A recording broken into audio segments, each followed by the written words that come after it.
You know, this is a piece of work which is just me describing different conventions, intentions, and just different features about the front covers of some music magazines that relate to my genre, which is rock music. They're all based on the front cover. They're all based on the main image. So, yeah.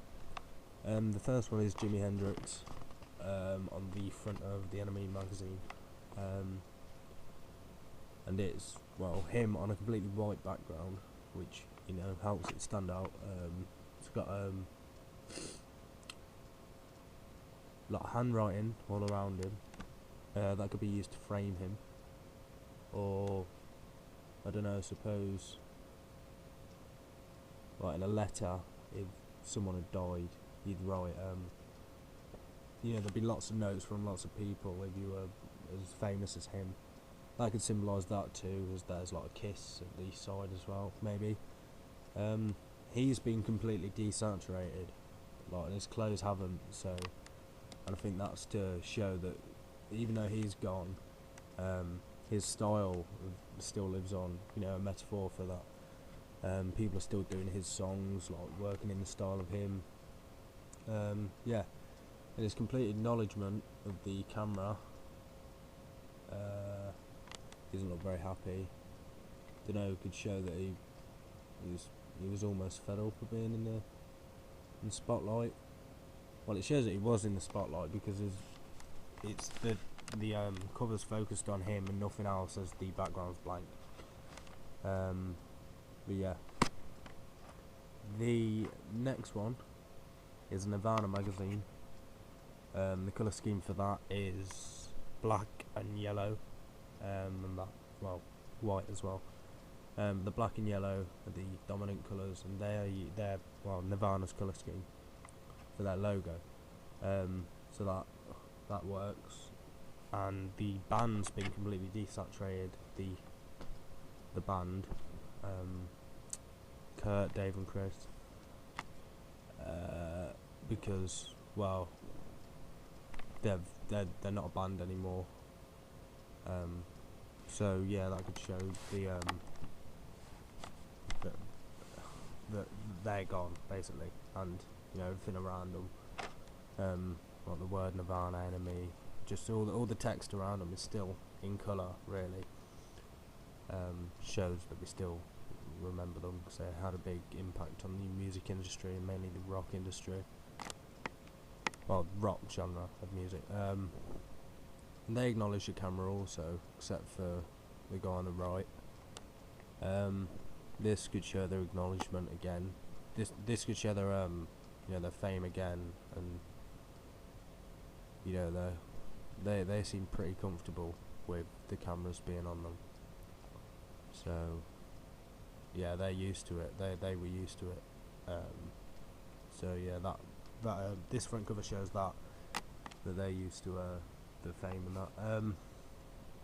There's some handwriting above the main cover line Nirvana, and at the top above the enemy, the masthead, and it says some of the page. Well, there's a lot of handwritten text sort of around the page.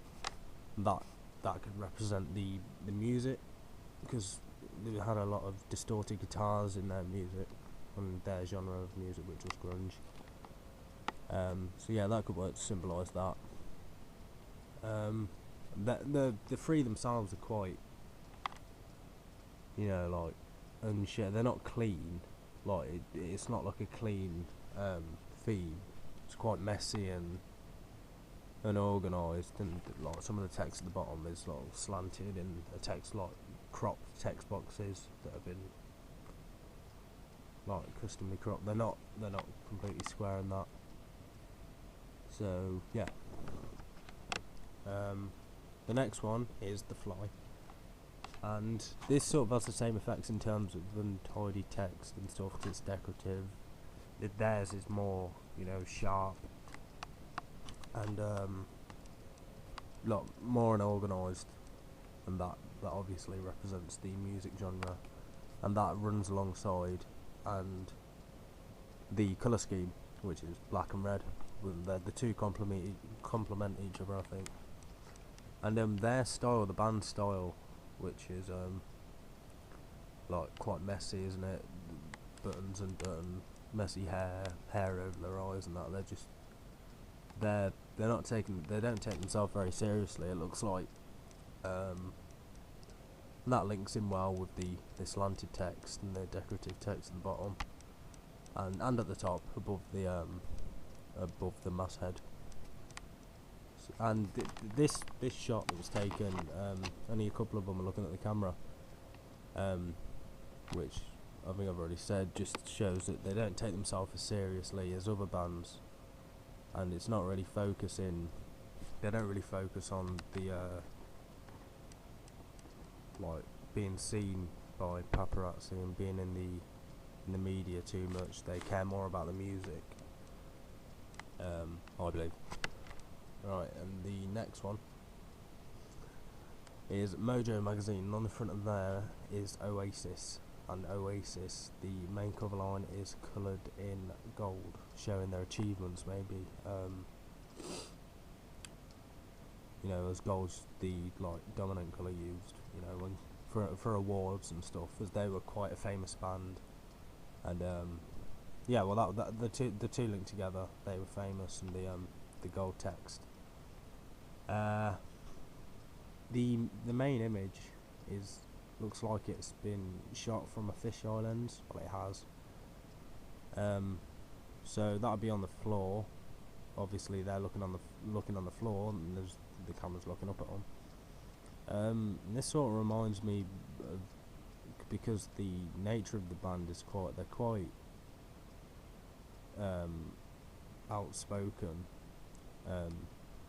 opinionated, and it reminds me of that's a paparazzi, well, the press or someone taking a picture, and I don't know, maybe Oasis have kind of beat him up, and they're now looking down on him quite angrily, and you know, literally looking down on him, as he's on the floor looking up, taking a picture of him. I don't quite know why the two on the outside, left and right, are blurred. You know, maybe that's just to show, you know, the importance of the two front men, Liam and Noel. So yeah, that's an effective front cover. Finally, we've got a Foo Fighters front cover, and this is, on the front there's Dave Grohl, and this isn't a photo shoot. This is just him at Tea in the Park. So this clearly shows, this front cover, that he's not worried about being in the media, the media's eye, the press's eye. He's more focused on the music, and the editors, producers of the magazine know that, so that's what is this image of him on stage performing, like what he's meant to, what he does, not in a room looking at the camera and posing for it.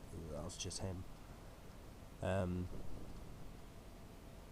Yeah, that's really all there is to say about that one. And the props as well, you can see that you got the amps and microphone, the guitar, but they wouldn't be in a shot where it's just focused on him. That this is showing that this type of music isn't as vain as such as pop music and that, where if they would have a photo taken on the front of a magazine, it would be like in a photo shoot, be focusing on the lens, whereas he isn't. Yeah, that's all there really is to say. Thank you.